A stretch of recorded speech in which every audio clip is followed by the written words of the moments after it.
Today, guys, in Teacher Talk Corner with moi, yours truly, we're going to be talking about the challenges of being a dance teacher. Oh my goodness, hashtag dance teacher problems.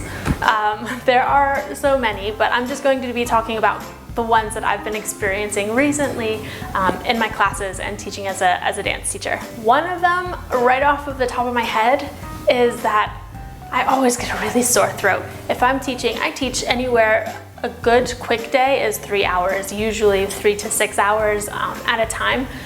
My voice gets really sore. So what I recommend for that, I'm sure others experience it on those long days as well. What I recommend, lubricate, drink a lot of water and fluids. Just keep your vocal cords and your voice box moist, okay? And my throat gets sore just from like talking 24/7 all the time.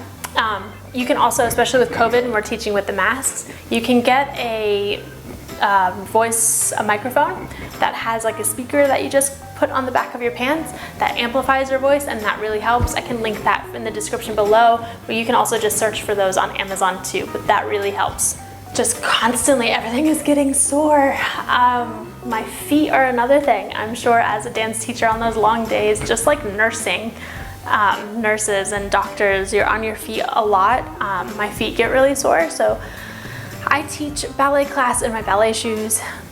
For acro, sometimes I'm barefoot, but recently I've been trying to put my sneakers back on just so that I have a little extra arch support for my feet, because feet are very important. Make sure you're taking care of your feet. Oh, as a dance teacher, you are always on the go. Like, just never any time to sit down and breathe. I'm lucky if I get to shower like once every 2 days. I know, that's kind of gross, but it's the truth. I'm being honest. I'm constantly on the run because people don't realize that it's not just that 1 hour that you're teaching. Like, yes, there is always planning and there's just always things that you need to pack and do, and it just never stops. So that is one of the challenges. It's just constantly like go. Every day is a different time schedule, different timetable, and everything changes. This is a big challenge, especially if you're a dance teacher around my age, in your 30s, 40s, and you are missing dinner time with your families. If you have kids or babies at home, you don't get to tuck them in at night because our prime hours are between 5 to 9, 4 to 9. So we're always at the studio, and that can be a little bit of a challenge. I know that I say goodbye to my little one at 1, 2 o'clock in the afternoon, and I don't get to see her until the next day. Sometimes being a dance teacher can be just plain exhausting. I get it. I am there with you. I feel you. And if you're thinking about becoming a dance teacher, just consider all of these things that I'm telling you as well. I mean, nothing in life is easy, regardless of what department or industry you are in, that's for sure.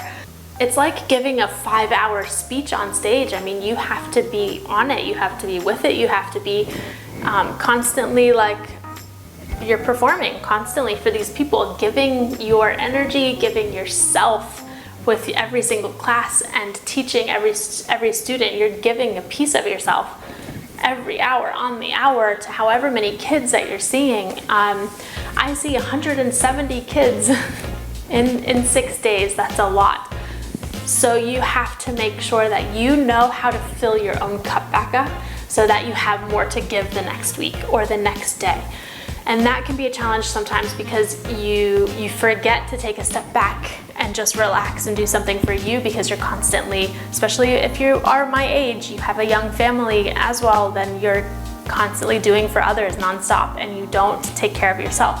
So you have to make sure that as a dance teacher, you come home and you rejuvenate and you relax and do something to get your energy back up so that you can be with it the next day you get into that classroom or into that studio. You have to be quick on your feet. So you have to constantly be like moving throughout the room. I don't like teaching from a chair, and I don't think any dance teacher should be teaching from a chair unless you are old or physically ill or have a broken leg, something like that. You should be doing everything with your students all the time. So you have to be quick on your feet. You have to be able to read the room quickly, see what's working, see what's not working.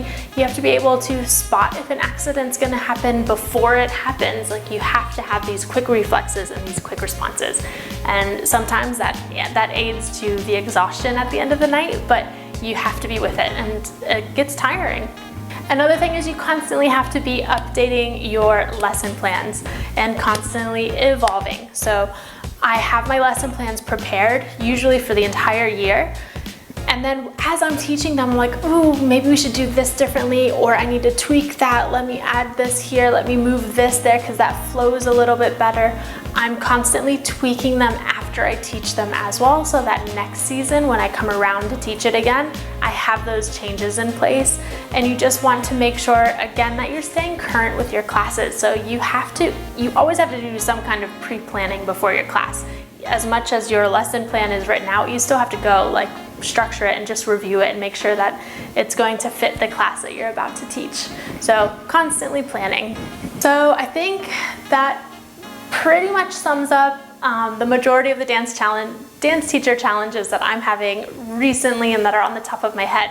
If you have another one, please share them with me. I would love to elaborate on it more, and just know that I am there with you in your shoes. We're all going through these same challenges together. So, all right guys, I will see you all next time for your next video. All right, bye.